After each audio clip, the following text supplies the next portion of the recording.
तो पहले मैं स्टार्ट करता हूँ। जैसे फर्स्ट प्रोग्राम है तो P1 P2 जो भी लिखा हुआ है, जैसे P10 मैंने नाम एक प्रोग्राम लिया है यहाँ पर।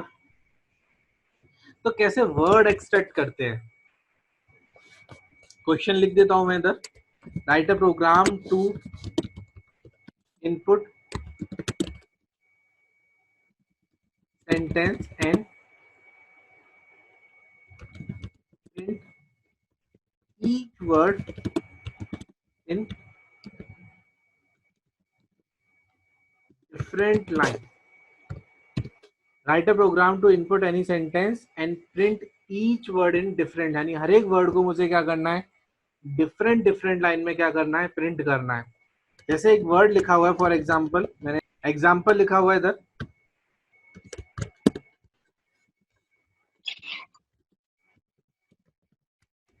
God is great. तो आंसर जो आना चाहिए,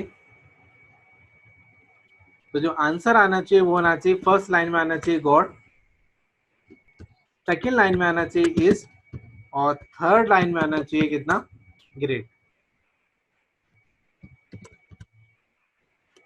तो क्वेश्चन था, एक सेंटेंस लिखा हुआ है और उस सेंटेंस के अंदर जितने भी वर्ड्स लिखे हुए हैं उन वर्ड्स को डिफरेंट डिफरेंट लाइन में क्या करना है, मुझे प्रिंट करना है। तो सबसे पहले मैंने क्लास नेम लिखा, तो क्लास नेम जैसे मैंने P10 लिखा हुआ है, तो सबसे पहले तो मैं इनपुट ही कर लेता हूँ। तो कैसे स्ट्रिंग को इनपुट करते हैं, तो मैं फंक्शन एज अ आर्गुमेंट यानी फंक्शन के थ्रू इनपुट करना सिखा रहा हूँ। तो पब्लिक इधर स्टैटिक वॉइड मेन, तुम वॉइड मेन भी यूज कर सकते हो। स्ट्रिंग टाइप का कोई भी एक वेरिएबल एस जिसके अंदर जो भी तुम्हारा सेंटेंस है वो लिखा होगा। जैसे मैंने यहाँ पर सैंपल इनपुट के लिए गॉड इज ग्रेट लिखा हुआ था, तो गॉड इज ग्रेट किसके अंदर स्टोर हो जाएगा, एस स्ट्रिंग के अंदर। कुछ सपोर्टिंग वेरिएबल्स भी चाहिए, तो मुझे इंटीजर टाइप का एक मैंने वेरिएबल्स लिया हुआ है लेन, और भी वेरिएबल जैसे कैरेक्टर टाइप का एक वेरिएबल ch की रिक्वायरमेंट है यहाँ पर, और एक वेरिएबल्स मैंने यहाँ पे और ले लिया है स्ट्रिंग टाइप का एक वेरिएबल्स wd, या फिर पूरा मैं वर्ड ही ले लेता हूँ। इस वर्ड नाम के वेरिएबल्स के अंदर मैं जितने भी एक्सट्रैक्टेड वर्ड होंगे, जैसे मान लो इस गॉड इज ग्रेट में से पहला वर्ड गॉड एक्सट्रैक्ट होगा, तो इस गॉड को भी स्टोर करने के लिए मुझे एक वेरिएबल्स की रिक्वायरमेंट है। तो इस गॉड को स्टोर करने के लिए मैंने एक स्ट्रिंग टाइप का एक वेरिएबल्स लिया हुआ है, कितना, वर्ड। क्योंकि ये गॉड इज ग्रेट में से अगर मैं गॉड को एक्सट्रैक्ट करूंगा, अगर इसको एक्सट्रैक्ट करूंगा, तो ये भी तो एक स्ट्रिंग होगा। तो स्ट्रिंग को स्टोर करने के लिए मैंने एक स्ट्रिंग टाइप का एक वेरिएबल्स यहाँ पे लिया हुआ है। अब क्या करते हैं, सबसे पहले मुझे s equal to S plus एक स्पेस, लास्ट पोजीशन पर एक स्पेस को क्या करना है, ऐड करना चाहिए, या फिर मैं ट्रिम भी लगा सकता हूं यहाँ पर। तो s equal to S dot trim function use किया हुआ है। बहुत ही इंपॉर्टेंट क्वेश्चन है कि किस तरह से हम वर्ड को एक्सट्रैक्ट करते हैं। तो वर्ड को एक्सट्रैक्ट करने के लिए मैं यहाँ पर बता देता हूँ कि क्यों ट्रिम फंक्शन लगाया, वर्ड एक्सट्रैक्ट करने का क्या लॉजिक था। तो वर्ड एक्सट्रैक्ट करने का जो लॉजिक है वो है, सबसे पहले मैं इसकी इंडेक्सिंग करता हूँ, 0 पोजीशन, 1 पोजीशन, 2 पोजीशन, ये 3 पोजीशन हो जाएगा, ये 4 है, ये 5 पोजीशन है, 6 पोजीशन पर स्पेस लिखा हुआ है, 7 8 9, ये 10 और इधर 11, यानी कि ये टी है जो 11 पोजीशन पे लिखा हुआ है। किस तरह से करना है, देखो पहला स्पेस उसे यहाँ पर मिलता है, तो यहाँ इस पोजीशन से लेकर इस पोजीशन तक क्या हो जाएगा, वो एक्सट्रैक्ट हो जाएगा। नेक्स्ट स्पेस उसे कहां पर मिलता है, देखो एस के बाद, यानी कौन सी पोजीशन पर, 6 पोजीशन पर। तो 4th पोजीशन से हम 6 पोजीशन तक क्या कर लेंगे, हम एक्सट्रैक्ट करेंगे। और देखो एक और कंडीशन है कि लास्ट में स्पेस ही नहीं है, तो अगर लास्ट में स्पेस नहीं है तो लास्ट वाला वर्ड एक्सट्रैक्ट भी नहीं होगा, यानी कि ग्रेट आंसर में आएगा ही नहीं। तो फिर अगर हम चाहते हैं कि ग्रेट भी आंसर में आए, यानी कि लास्ट वाला वर्ड भी एक्सट्रैक्ट हो, तो उसके लिए मुझे क्या करना पड़ेगा, यहां पर एक मैनुअली 12th पोजीशन पर मुझे मैनुअली क्या करना पड़ेगा, एक स्पेस यहाँ पर क्रिएट करना पड़ेगा, जिसके थ्रू मैं क्या कर सकता हूँ, लास्ट वर्ड को क्या कर सकते हैं, हम एक्सट्रैक्ट कर सकते हैं। मैं दोबारा से एक बार बता देता हूँ कि वर्ड एक्सट्रैक्ट करने के लिए लॉजिक होता है, वर्ड एक्सट्रैक्ट करने के लिए लॉजिक होता है कि जैसे ही स्पेस मिलेगा तो वो वर्ड क्या हो जाएगा, एक्सट्रैक्ट हो जाएगा। तो जैसे गॉड के बाद एक स्पेस मिलेगा तो गॉड एक सेपरेट वर्ड बन जाएगा, इज के बाद एक स्पेस मिलेगा तो इज एक सेपरेट वर्ड बन जाएगा, लेकिन ग्रेट के बाद स्पेस तो मिला ही नहीं, तो फिर ग्रेट एक सेपरेट वर्ड नहीं होगा, लेकिन होना चाहिए ना। तो होना चाहिए, तो इसीलिए मैंने क्या किया, यहाँ पर एस स्ट्रिंग के बाद एक स्पेस को क्या कर दिया, यहाँ पर क्रिएट कर दिया है। एक वर्ड नाम का वेरिएबल्स भी लिया हुआ है, तो जिसके अंदर पहला वर्ड गॉड एक्सट्रैक्ट होगा तो किसके अंदर स्टोर होगा, वर्ड के अंदर। इज एक्सट्रैक्ट होगा तो किसके अंदर स्टोर होगा, वर्ड के अंदर। ग्रेट एक्सट्रैक्ट होगा तो भी किसके अंदर स्टोर होगा, वर्ड के अंदर। सबसे पहले ट्रिम करेंगे। ट्रिम फंक्शन क्या करता है कि अगर स्टार्टिंग पोजीशन पे यानी गॉड से पहले, जी से पहले और ग्रेट यानी कि टी के बाद अगर पहले से अगर कोई स्पेस लिखा हुआ है तो उस फंक्शन को, उस स्पेस को क्या कर देगा, वो रिमूव कर देगा। तो ट्रिम फंक्शन का मैंने यूज पहले ही बताया होगा जब मैंने फंक्शन सिखाए होंगे। Trim function remove the space from beginning and ending position, यानी कि स्टार्टिंग पोजीशन में और एंडिंग पोजीशन के स्पेस को क्या कर देता है, रिमूव कर देगा। यानी कि स्टार्टिंग पोजीशन पे अगर कोई स्पेस लिखा हुआ है और एंडिंग पोजीशन पे अगर कोई स्पेस लिखा हुआ है तो दोनों स्पेस को ये क्या कर देगा, रिमूव कर देगा।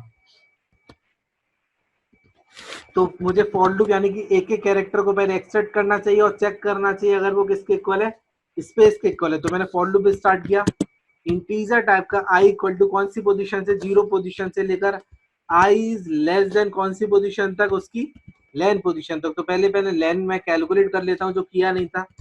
लेन इक्वल टू एस डॉट लेन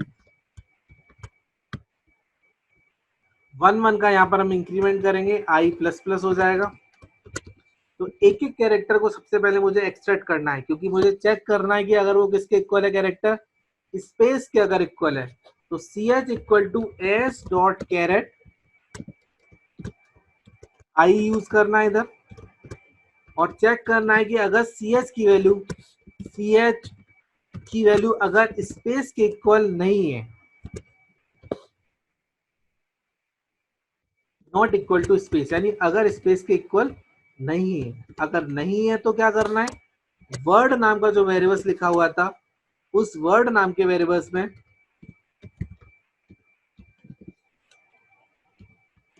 वो कैरेक्टर वैल्यू क्या हो जाएगी, ऐड होती चली जाएगी। अदरवाइज हम एल्स पे जाएंगे और system dot out dot println, word को केवल प्रिंट करना चाहिए था। तो system dot out dot println, word को मैंने यहाँ पे क्या कर दिया, प्रिंट कर दिया। और जैसे ही वर्ड प्रिंट हो जाता है तो दोबारा से उसको मैं क्या कर दूंगा, एकदम ब्लैंक कर दूंगा। इफ ये एल्स क्लोज हो जाएगा इधर, फॉर लूप फंक्शन और इधर ये क्लास। वर्किंग देखो किस तरह से वर्किंग की हुई है। एक मैंने यहाँ पर जैसे गॉड इज ग्रेट लिखा हुआ था तो फर्स्ट टाइम वर्किंग करेंगे, गॉड इधर इज ग्रेट लिखा हुआ है, ये 0 पोजीशन है, 1 है, ये 2 पोजीशन, 3 4 5 6 7 8, इसी तरह से वो कंटिन्यू करेगी लास्ट पोजीशन तक। तो सबसे पहले मैंने यहाँ पर ट्रिम किया, तो ट्रिम कर यानी जी से पहले अगर कोई स्पेस लिखा हुआ है और टी के बाद कोई स्पेस लिखा हुआ है तो ये उसे क्या कर देगा, ट्रिम कर देगा, यानी कि रिमूव कर देगा। ऐसा इसलिए किया हुआ है क्योंकि मैं यहाँ पर एक स्पेस को ऐड करूंगा, तो ऐड करूंगा तो ऐसा नहीं हो कि पहले से एक स्पेस ऐड किया हुआ हो। तो पहले हम क्या कर देंगे, सारे स्पेस को रिमूव कर देंगे और उसके बाद लास्ट पोजीशन पे क्या करना है, एक स्पेस को क्रिएट करना होगा। तो मैंने यहाँ पर टी के बाद एक स्पेस को क्या किया हुआ, क्रिएट किया हुआ है, जिससे कि ये लास्ट वाला वर्ड भी क्या हो जाए, एक्सट्रैक्ट हो जाए।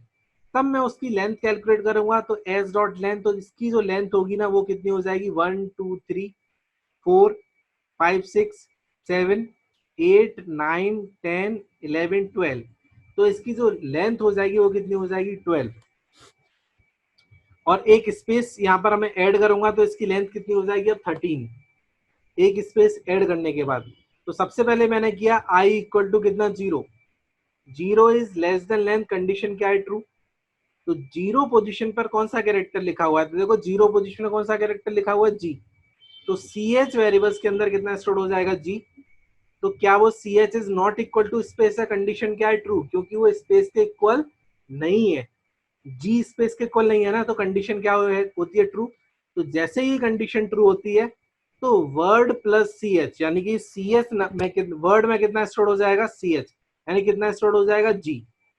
इफ एल्स में से एक ही पार्ट एग्जीक्यूट होता है, इफ एग्जीक्यूट हो गया तो हम डायरेक्ट रिटर्न करेंगे आई प्लस प्लस पे, तो आई की वैल्यू अब कितनी हो जाएगी 1, 1 is less than lane, again condition true है, तो एस डॉट कैरेट 1, तो 1 पोजीशन पर देखो क्या लिखा हुआ है ओ, तो फिर हम चेक करेंगे क्या वो स्पेस के इक्वल नहीं है, तो if C H is not equal to space, condition again true है, यानी कि सी एच की वैल्यू स्पेस के इक्वल नहीं है।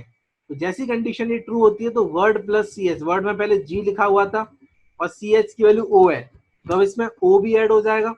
नेक्स्ट टाइम के लिए फिर ऊपर जाएंगे, आई की वैल्यू कितनी होगी 2, 2 is less than len, condition again true है, एस डॉट कैरेट 2, 2 पोजिशन में देखो कौन सा कैरेक्टर लिखा हुआ है D, C H is not equal to space, condition फिर चेक करेंगे, देखो अभी भी डी स्पेस के इक्वल नहीं है, तो वर्ड में पहले जीओ लिखा हुआ था तो अब कितना स्टोर हो जाएगा डी। ये कॉन्केटेनेशन ऑपरेटर है, यानी कि ऐड नहीं कर रहा है, क्या कर रहा है मर्ज कर रहा है, यानी एक साथ मर्ज यानी मिलाकर लिख देगा। नेक्स्ट टाइम के लिए आई की वैल्यू कितनी होगी 3, तो S T R dot charAt 3, देखो थर्ड पोजीशन पे कितना लिखा हुआ है स्पेस, और ये कंडीशन क्या हो जाती है अब फॉल्स हो जाती है।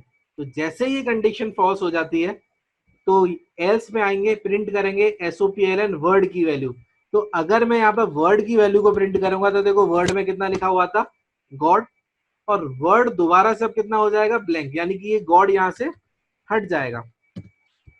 नेक्स्ट टाइम हम फिर ऊपर जाएंगे क्योंकि अभी फॉल टू फॉल्स नहीं हुआ था, अब आई की वैल्यू कितनी होगी 4, 4 is less than len, condition true है, तो देखो फोर्थ पोजीशन पर कौन सा कैरेक्टर लिखा हुआ है आई, चेक करेंगे क्या वो स्पेस के इक्वल है, कंडीशन यहाँ पे ट्रू है क्योंकि स्पेस के इक्वल नहीं है, तो वर्ड प्लस सी एस, यानी यहाँ पर अब कितना स्टोर हो जाएगा आई। नेक्स्ट टाइम के लिए फिर ऊपर जाएंगे तो आई की वैल्यू अब कितनी हो जाएगी 5, 5 पोजीशन पे कौन सा कैरेक्टर लिखा हुआ है एस, फिर चेक करेंगे क्या C H is not equal to space है, कंडीशन क्या है ट्रू, तो वर्ड प्लस सी एच, तो वर्ड में पहले आई लिखा हुआ था अब कितना स्टोर हो जाएगा एस। नेक्स्ट टाइम आई की वैल्यू कितनी होगी 6, 6 पोजीशन पे लिखा हुआ है, देखो 6 पोजीशन पे लिखा हुआ है स्पेस, तो क्या ये स्पेस के इक्वल है, कंडीशन क्या हो जाती है फॉल्स, क्योंकि नॉट इक्वल टू स्पेस लिखा हुआ है यहाँ पर। जैसे ही कंडीशन फॉल्स होती है तो हम एस पे एल्स पर आएंगे और system dot out of print, यहाँ पर अगर हम वर्ड की वैल्यू प्रिंट करेंगे तो देखो वर्ड में कितना लिखा हुआ था इज, तो कितना प्रिंट हो जाएगा इधर इज। नेक्स्ट टाइम के लिए फिर आई की वैल्यू होगी 7, तो 7 पर जी, फिर 8, 9, 10, 11, अब 12 पोजीशन पे क्या लिखा होगा, देखो यहाँ पर मैंने बोला था कि यहाँ पे मैंने स्पेस ऐड किया था 12 पोजीशन पर लास्ट में, अगर मैं यहाँ इस पोजीशन पर स्पेस ऐड नहीं करूंगा तो लास्ट वाला वर्ड कभी भी एक्सट्रैक्ट नहीं होगा।